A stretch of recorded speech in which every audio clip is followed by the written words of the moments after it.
Hello students, welcome to our channel. Students, আমি class 10 or exercise 8.1 or question number 6 discuss কৰিম. So question 6 ত কি কৈছে চোৱা. Question 6 ত কৈছে যে যদি angle A আৰু angle B সূক্ষ্মকোণ হয় যাতে cos A সমান সমান cos B তেন্তে দেখুৱা যে angle A equal angle B. তাৰ মানে আমাক এটা ত্ৰিভুজৰ A আৰু B দুটা সূক্ষ্মকোণ দিছে. ইয়াৰ সহায়ত আমি প্ৰমাণ কৰিব লাগে যে angle A আৰু angle B. চোৱা ABC যদি আমি ত্ৰিভুজ ধৰো তো ABC ত্ৰিভুজ ধৰিলে তাৰ A আৰু B সূক্ষ্মকোণ হ'ব তেন্তে C কোণ কি হ'ব সমকোণ হ'ব সেই গতিকে আমি কি কৰিলো এটা ত্ৰিভুজ আঁকিলো ধৰা হ'ল ABC এটা সমকোণী ত্ৰিভুজ যাৰ A আৰু B কোণ দুটা সূক্ষ্মকোণ আৰু C কোণটো কি হ'ব সমকোণ হ'ব A আৰু B সূক্ষ্মকোণ দিয়া আছে গতিকে আমি C সমকোণ ললো কিয়নো সূক্ষ্মকোণ হ'ল যিবোৰ কোণ তোমাৰ 90 ডিগ্ৰীতকৈ লেছ হ'ব মানে লেছ দেন যিবোৰ কোণ 90 ডিগ্ৰীতকৈ সৰু হয় তেনে কোণক আমি সূক্ষ্মকোণ বুলি কওঁ তাৰ মানে এংগল A আৰু এংগল B পৰস্পৰ কি হ'ব ইয়াত সূক্ষ্মকোণ হ'ব 90 তকৈ সৰু আৰু C আমি কি ধৰিলো সমকোণ বুলি ধৰিলো এতিয়া আমাক প্ৰুভ কৰিব লাগে যে এংগল A আৰু এংগল B পৰস্পৰ কি হয় ইকুৱেল হয় তাৰ মানে এই আমি কিহৰ দ্বাৰা নিৰ্ণয় কৰিম এই cos A equal cos B যে দিয়া আছে এই ইয়াৰ সহায়ত আমি প্ৰমাণ কৰিব লাগিব যে angle A equal angle B এটো কেনে প্ৰমাণ কৰিম চাও সো প্ৰথমত এই বস্তুটো দিয়া আছে আমি ললো সো দিয়া আছে cos A ইকুৱেল কি cos B যদি cos A equal cos B হয় সো স্টুডেন্ট ত্ৰিভুজত তোমাক প্ৰথমত A কোণত থিয় হ'ব কলে তাৰ মানে cos এর লগত A দিয়া আছে যদি তোমাক A দিয়া আছে ইয়াত থাকিলে তোমাৰ P কোণটো হ'ব তাৰ দূৰৰ বাহু কোণটো হ'ব এই বিপৰীত বাহু এটো হ'ব P আৰু H কোণটো হ'ব এটো H হ'ব আৰু B কোণটো হ'ব তেন্তে এটো B হ'ব গতিকে cos A এর ক্ষেত্ৰত cos A ফৰ্মুলা আমাৰ কি আছিল B/H আছিল cos B কি আছিল B/H আছিল গতিকে cos A এর ক্ষেত্ৰত B কোণটো হ'ব B হ'ব AC গতিকে B ঠাই কি আহিলে AC আহিলে আকৌ cos A এর ক্ষেত্ৰত H কোণটো আছিল H তোমাৰ দুয়োটা ক্ষেত্ৰতে সেম হ'ব cos A আৰু cos B এৰ ক্ষেত্ৰত সো H কেতিয়াও কাৰণ কি এংগল হলনি হলেও H কেতিয়াও হলনি নহয় হে গতিকে H আমাৰ AB সো H ইয়াত কি আহিলে এটোৰ ঠাইত আমি কি লিখিলো AB লিখিলো এতিয়া cos B এৰ ক্ষেত্ৰত যেতিয়া আমি cos B থিয় মানে cos B মানে আমি B কোণত থিয় হ'ব লাগিব যদি B কোণত থিয় হোৱা তোমাৰ এই বাহুটো কি হ'ব এই বাহুটো কি হ'ব P হ'ব যেতিয়া এটো B না থাকে আৰু এই বাহুটো যদি P হয় এটো কি হ'ব এটো B হ'ব ঠিক আছে যদি এতিয়া সোৱা তেন্তে তোমাৰ B কোণটো হ'ব H কোণটো হ'ব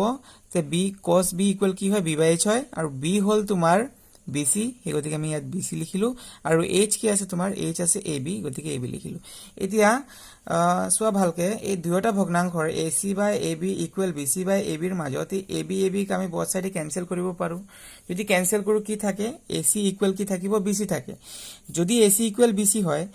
আমি ক্লাস 9 ত এটা উপপাদ্য পাই আহিছো যে সমান বাহুৰ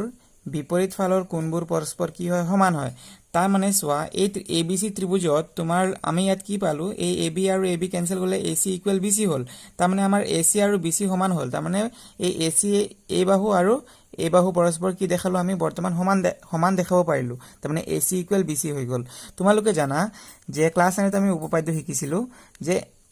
সমান বাহুৰ বিপৰীত ফালৰ কোণ দুটা পৰস্পৰ কি হয় সমান হয় তাৰ মানে যদি আমাৰ এই দুটা বাহু সমান থাকে তেন্তে এই দুটা কোণ কি হ'ব পৰস্পৰ সমান হ'ব সেই গতিকে সাপোজ ইয়াত ধৰা A এটো B এটো C এটো যদি এই ত্ৰিভুজত ABC ত্ৰিভুজত যদি AB সমান যদি তোমাৰ লগত AC থাকে তেন্তে তোমাৰ এংগল B হ'ব এংগল C ইকুৱেল এতিয়া কি হ'ব সোৱা তোমালোকে AC এই বাহুটো তোমাৰ BC ৰ লগত সমান হ'ল তাৰ মানে এই বাহু সমান এই বাহু গতিকে এই দুটা ত্ৰিভুজৰ বিপৰীত বাহু কি আছে বিপৰীত কোণ কি আছে A আৰু কি আছে B আছে সেই গতিকে A আৰু B পৰস্পৰ কি হ'ল ইকুৱেল হ'ল হেয়া লিখিলো আমি এটো তোমালোকে লিখিব লাগিব যিহেতু সমান বাহুৰ বিপৰীত ফালৰ কোণবোৰ পৰস্পৰ কি হয় সমান সেই গতিকে আমি এংগল B আৰু এংগল A কি লব পাৰিলো সমান লব পাৰিলো সো এতিয়া আমি কোৱেশ্চন নম্বৰ 7 কৰিম সো কোৱেশ্চন 7 ত কি কৈছে কোৱেশ্চন 7 ত কৈছে যদি cot θ ইকুৱেল 7/8 হয় তেন্তে মান উলিওৱা ৰোমান 1 আৰু 2 নিৰ্ণয় কৰিবলৈ আমাক ক'লে তোমালোকে সোৱা ৰোমান 1 ত sin θ আৰু কি আছে cos θ আছে আৰু ৰোমান 2 ত কি আছে cot স্কয়াৰ θ আছে তাৰ মানে যদি আমি এই ৰোমান 1 আৰু ৰোমান 2 নিৰ্ণয় কৰিব লাগে তেন্তে আমাৰ sin থিটাৰ ভ্যালু লাগিব আৰু cos থিটাৰ ভ্যালু লাগিব আৰু cot থিটাৰ ভ্যালু লাগিব সো এই বস্তুবোৰ প্ৰথমত আমি নিৰ্ণয় কৰিব লাগিব তেন্তে আমি এটো কৰিবলৈ কি কৰিব লাগিব সৰ্বপ্ৰথম আমি ধৰিব লাগিব এটা সমকোণী ত্ৰিভুজ আমাক সমকোণী ত্ৰিভুজে দিয়া নাই সো আমি প্ৰথমত সমকোণী ত্ৰিভুজ এটা ধৰি লম সো ধৰা হল ABC এটা সমকোণী ত্ৰিভুজ যাৰ B কোণ সমকোণ সো সমকোণ ত্ৰিভুজখন মই এনেকৈ আঁকিলো তোমালোকেও আঁকিবা সো সোৱা স্টুডেন্ট ইয়াত আমাক থিটা দিছে তো অন্য ওপৰৰ কিছুমান আমি কোৱেশ্চন কৰিছিলো যত ইয়াত এংগল A দিছিলে যেনেবা cot A বা cot C তেনেকৈ দিছিলে কিন্তু ইয়াত দিছে থিটা যদি ইয়াত থিটা দিয়ে তেন্তে তুমি সেই থিটাডালক ভূমিত দিবা তাৰ মানে এই A কোণৰ লগত লগাই দিবা মানে ভিতৰত দি দিবা ঠিক আছে আচ্ছা শুনা তো ইয়াত যদি থিটা হয় তোমাৰ P কোণডাল হ'ব P হ'ব তাতকৈ তাৰ পুনে পুনে থকা যিডাল বাহু আছে হেডাল হ'ব P আৰু h তো জানাই তোমালোকে কৰ্ণ খদা আমি h বুলি কও আৰু p কোণটো হ'ব b কোণটো হ'ব যদি এডাল h এডাল p তেন্তে b এডাল হৈ গল হলনে এতিয়া আমি নিৰ্ণয় কৰিব লাগিব ইয়াৰ বাহুবোৰ সো ইয়াৰ বাহুবোৰ নিৰ্ণয়টো ইয়াৰ বাহুবোৰটো আমাৰ লগত দিয়া নাই সো বাহুবোৰ প্ৰথমত আমি উলিয়াই লব লাগিব সো বাহুবোৰ কেনেকৈ উলিয়াম সোৱা এই বাহুবোৰ উলিয়াবলৈ তোমাক কিবা এটা দিলে কোৱেশ্চনত দিলে cot θ = 7/8 এই cot θ = 7/8 ৰ সহায়ত আমি এই ত্ৰিভুজৰ যিকোনো দুটা বাহু আমি নিৰ্ণয় কৰি লব পাৰিম প্ৰথমত সো সোৱা কোন দুটা বাহু আমাক দিয়া আছে সো আমাক দিয়া আছে কোৱেশ্চনত দিয়া আছে cot θ = 7/8 দিয়া আছে তো cot θ = 7/8 দিয়া আছে আমি জানো cot θ = কি হয় ফৰ্মুলাৰ b/, কি হয় p হয় b/p হয় তোমালোকে জানা পণ্ডিত বদ্ৰী প্ৰসাদ হৰ বল প্ৰথম ডাল সাইনৰ থাকে দ্বিতীয় ডাল কোসৰ থাকে আৰু অন্তিমটো কি থাকে টেনৰ থাকে তো tan θ যদি তোমাৰ p/b হয় cot tan ৰ উল্টা হয় সো tan cot ৰ কি হ'ব b/p হ'ব ঠিক আছে গতিকে cot কি হ'ল b/p যদি এডাল b হয় সো তোমাৰ সোৱা b কিমান পালো আমি b ৰ মান 7 পালো এই b ৰ মান আমি কি পালো ইয়াত 7 পালো 7 বহাই দিম আৰু p ৰ মান কি পালো আমি p ৰ মান 8 পালো সো ইয়াত আমি কি বহাই দিম 8 বহাই দিম এতিয়া তোমালোকে সোৱা আমি ভূমি পালো আৰু লম্ব পালো কিন্তু আমি কৰ্ণটো পোৱা নাই সেই কৰ্ণ আমি নিৰ্ণয় কৰিব লাগিব সো কৰ্ণ আমি কেনেকৈ নিৰ্ণয় কৰিম পাইথাগোৰাছৰ সূত্ৰৰ সহায়ত সো পাইথাগোৰাছৰ সূত্ৰ এপ্লাই কৰি দিয়া সো পাইথাগোৰাছৰ সূত্ৰ কেনেকৈ এপ্লাই কৰিম এই ত্ৰিভুজত পাব লাগিব সো এই ত্ৰিভুজত পাম আমি তো ত্ৰিভুজ A B C আমি পাও কি পাও সোৱা ত্ৰিভুজ A B C প্ৰথমত কি হ'ব কৰ্ণ স্কয়াৰ কৰ্ণ কি কৰ্ণ AC সো কৰ্ণ স্কয়াৰ মানে AC স্কয়াৰ সমান সমান কি ভূমি স্কয়াৰ ভূমি হল তোমাৰ AB এডাল কৰ্ণ হলে এডাল ভূমি হ'ব আৰু এটো কি হ'ব উচ্চতা হ'ব বা উচ্চতা বা আমি লম্ব বুলি কম সো লম্ব কি হল আমাৰ BC স্কয়াৰ সোৱা AC ৰ মান আমি নিৰ্ণয় কৰিব লাগিব তাৰ মানে আমাৰ লগত কৰ্ণ নাই গতিকে আমি কৰ্ণ উলিয়াই লব লাগিব সো কৰ্ণ এজ ইট ইজ থাকি যাব এতিয়া আমাক এই AB ৰ বাহু দিয়া আছে সোৱা ভালকে AB কিমান পালো আমি 7 পালো সো AB ৰ ওপৰত স্কয়াৰ আছে ইয়াক স্কয়াৰ কৰি দিয়া প্লাস BC ৰ ভ্যালু কিমান পালো 8 পালো তো BC ক আমি কি কৰি দিম 8 ৰ লগত স্কয়াৰ কৰি দিম কিয়নো BC ৰ ওপৰত স্কয়াৰ আছে এতিয়া আমি AC ৰ মান নিৰ্ণয় কৰিব লাগিব so AC square as it is থাকিলে 7 ৰ ওপৰত 2 7 ৰ পাৱাৰ 2 মানে কি 7 স্কয়াৰ ইনটু ইকুৱেল কি হ'ব 7 ইনটু 7 তাৰ মানে 7 7 জাৰ কি হ'ব 49 এটা আহিলে 49 প্লাস 8 ৰ ওপৰত স্কয়াৰ মানে 8 8 জাৰ কি হ'ব 64 হ'ব যদি এটো সেম লিখিলো এই দুটা এতিয়া কি হৈ আছে এড হৈ আছে তো এড কৰি দিম এড কৰিলে কিমান পাম আমি এই দুটা যদি আমি এড কৰো কি পাম 113 পাই যাম এতিয়া যেহেতু তুমি AC ৰ মান নিৰ্ণয় কৰিব লাগে কিন্তু ইয়াত আছে AC স্কয়াৰ সো কি কৰিব লাগিব এই স্কয়াৰডাল তুমি বাওফালৰ পৰা সোফালে লৈ যাব লাগিব যদি স্কয়াৰক বাওফালৰ পৰা সোফালে লৈ যোৱা কি হয় ৰুট হৈ যাব তাৰ মানে 113 ৰ ওপৰত কি হ'ব ৰুট তাৰ মানে ইয়াৰ আনসাৰ AC ৰ ভ্যালু আমি কি পালো √113 সোৱা কোৱেশ্চন ওপৰৰ কোৱেশ্চনবোৰত আমি বৰ্গমূল নিৰ্ণয় কৰিব পাৰিছিলো কিন্তু 113 এটা পূৰ্ণ বৰ্গ পূৰ্ণবৰ্গ সংখ্যা নহয় গতিকে আমি ইয়াক ইয়াৰ বৰ্গমূল আমি নিৰ্ণয় কৰিব নোৱাৰো সেই গতিকে ac ৰ মান ওলালে √113 ঠিক আছে এতিয়া চোৱা কোৱেশ্চনত কি কৈছে কোৱেশ্চনৰ ৰোমান 1ত কৈছে ৰোমান 1ত আছে sin θ আৰু কি আছে cos θ তো তুমি প্ৰথমত sin θ আৰু cos θ ৰ ভ্যালু নিৰ্ণয় কৰি ল'ব লাগিব সো প্ৰথমত আমি sin θ উলিয়াই লম কোৱেশ্চনে sin θ আছে গতিকে sin θ উলিয়াই লম সো এতিয়া sin θ স্वा पंडित बद्री प्रसाद हर हर बोल तमने प्रथम डाल কি আছিল sin কি হয় p/h হয় তো sin θ ইকুয়াল কি p/h হ'ব ইয়াত যদি θ হয় h কি আছিল কৰ্ণডাল h আছিল কৰ্ণ হল ac h কিমান পালো আমি h পালো আমি √113 সো আমি h ৰ ঠাইত বহাই দিম √113 আৰু সৰি h ৰ ঠাইত আমি বহাই দিম √113 আৰু তুমি p ৰ ভ্যালু কিমান পালা সোৱা আমি p কিমান পালো p ৰ ভ্যালু আমি কোৱেশ্চনত পালো এডাল তোমাৰ p হ'ব সো p কি পাইছিলো 8 পাইছিলো সো ইয়াত p আমি 8 দি দিম সো 8 দি দিয়া sin θ ৰ ভ্যালু আমি পালো এতিয়া লাগিব আমাৰ cos θ সো cos θ কি হ'ব b by কি হ'ব h হ'ব so cos θ second b by h এটো কি হয় cos ৰ হয় সো cos θ ইকুয়াল কি হ'ব b by h তো তোমালোকে সোৱা b ৰ ভ্যালু কি পালো আমি কোৱেশ্চনত b ৰ ভ্যালু আৰু h ৰ ভ্যালু তো তোমালোকে জানাই √113 ওলালে কিন্তু b ৰ ভ্যালু কিমান আছিল b ৰ ভ্যালু আছিল আমাৰ লগত 7 তো আমি ইয়াত কি দিম 7 দি দিম ইয়াত হলনে এতিয়া sin θ আৰু cos θ আমি নিৰ্ণয় কৰিলো এতিয়া আমি উলিয়াব লাগে যে ৰোমান 1 যে ক'লে আমাক 1 sin θ হোল ইনটু 1 sin θ আৰু তলত আছে ইয়াৰ তলত আছে 1 cos θ হোল ইনটু 1 cos θ তো এই বস্তুটো আমি নিৰ্ণয় কৰিব লাগিব সো কেনেকৈ নিৰ্ণয় কৰিম সোৱা এক নম্বৰ দি কিনি লিখিবা 1 sin θ 1 sin θ 1 cos θ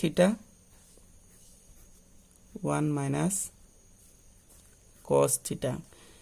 স্টুডেন্টস তোমালোকে জানা ক্লাস 9 তে আমি সূত্ৰ পাইছিলো সূত্ৰডাল আছিল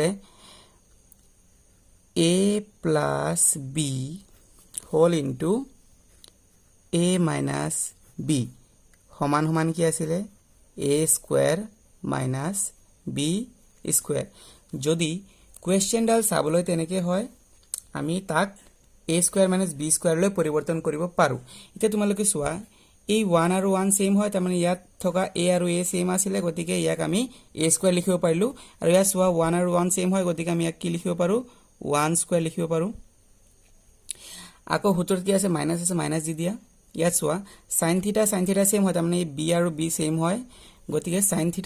ক আমি লিখিব পাৰো sin স্কয়াৰ θ একটা স্কয়াৰ দিয়াৰ মানে হল আৰু একটা বস্তু তোমালোকে মনত ৰাখিবা কেতিয়াও sin θ স্কয়াৰ হ'ব নোৱাৰে ঠিক আছে তো এতিয়া আমি 1 স্কয়াৰ মানে sin স্কয়াৰ θ পালো আৰু তলত কি পাম তেন্তে আমি তলতো সেমে কন্ডিশন আছে সোৱা 1 স্কয়াৰ মাইনাস কি হ'ব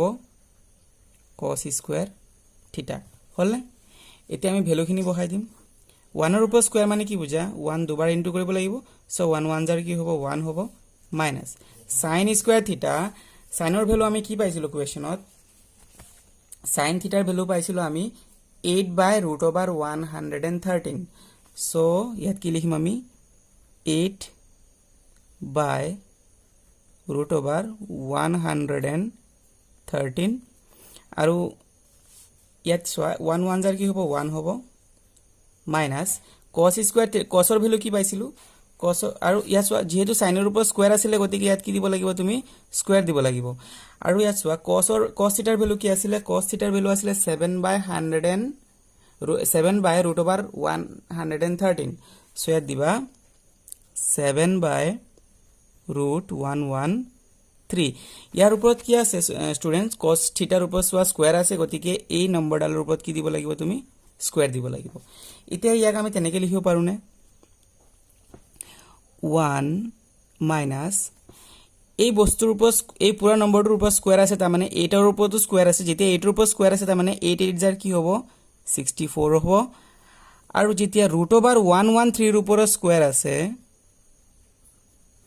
তেতিয়া a স্কয়াৰ আৰু ৰুট কি হ'ব কেনসেল হ'ব সো ইয়াত কি থাকিলে 113 এই চিহ্নডালক আমি পূৰণ চিহ্নলৈ পৰিৱৰ্তন কৰিব পাৰো পূৰণ চিহ্নলৈ পৰিৱৰ্তন কৰিলে আমাৰ তলৰ যিডাল নম্বৰ আছে সেইখন কি হ'ব ঘূৰি যাব সো তোমালোকে ইয়াক এনেকৈ লিখিব পাৰিবা সেই 1 সেম থাকিলে 1 মাইনাস এই 7 ৰ ঠাইত 7 যেতিয়া ইয়াক আমি তেনেকৈ লিখিব পাৰো অলপ এটো তোমালোকৰ কনফিউজন লাগিব পাৰে সো ইয়াক আমি তেনেকৈ লিখিলো প্ৰথমত আমি 1 সেম এজ ইট ইজ ৰাখিলো মাইনাস 8 ৰ ওপৰত কি আছিল স্কয়াৰ আছিল তো 8 ৰ ওপৰত স্কয়াৰ মানে 8 8 জাৰ কি হ'ব 64 যেতিয়া √113 ৰ ওপৰত স্কয়াৰ আছে তাৰ মানে ইয়াৰ ওপৰৰ পৰা ৰুট আমি কেনসেল কৰি দিব পাৰিম আগৰ সোৱা তলত কি আছে 1 ৰ ঠাইত 1 দিবা যেতিয়া 7 ৰ ওপৰত স্কয়াৰ আছে তাৰ মানে 7 7 জাৰ কি হ'ব 49 হ'ব আকৌ যেতিয়া 100 এই 113 ৰ ওপৰত যেতিয়া ৰুট আছে ৰুট স্কয়াৰ কি হ'ব কেনসেল হ'ব তাৰ মানে কি থাকিব 113 এজ ইট ইজ থাকিব এতিয়া তুমি এই দুটা বস্তু লখাগু লব লাগিব সো লখাগু কেনেকৈ লম আমি সো লখাগু লম আমি যেতিয়া তুমি 113 লখাগু লবা সো 113 এটো ইয়াৰ লগত এটো মাল্টিপ্লাই কৰি দিব লাগিব so 113 minus 64 as it is থাকিব কাৰণ এই 113 ৰ পৰা 117 মাত্ৰ একবাৰ যায় গতিকে 64 এজ ইট ইজ থাকিব এতিয়া সোৱা এই তলৰ 113 আছে এটো এজ ইট ইজ ৰাখি দিয়া এলসিয়াম আকৌ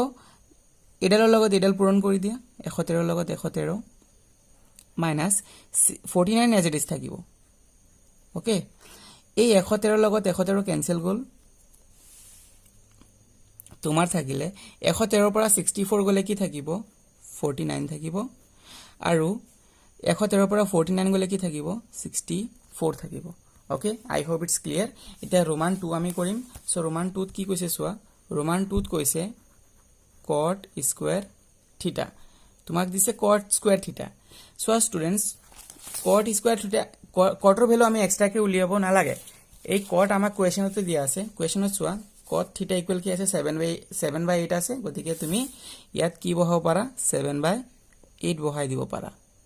কিন্তু ইয়াৰ ওপৰত কি আছে স্কয়াৰ আছে গতিকে ইয়াত কি দিব লাগিব স্কয়াৰ দিব লাগিব 7 ৰ ওপৰত স্কয়াৰ মানে কি বুজা 7 7 জাৰ 49 আৰু 8 ৰ ওপৰত স্কয়াৰ মানে কি বুজা 8 8 জাৰ 64 so I hope it's clear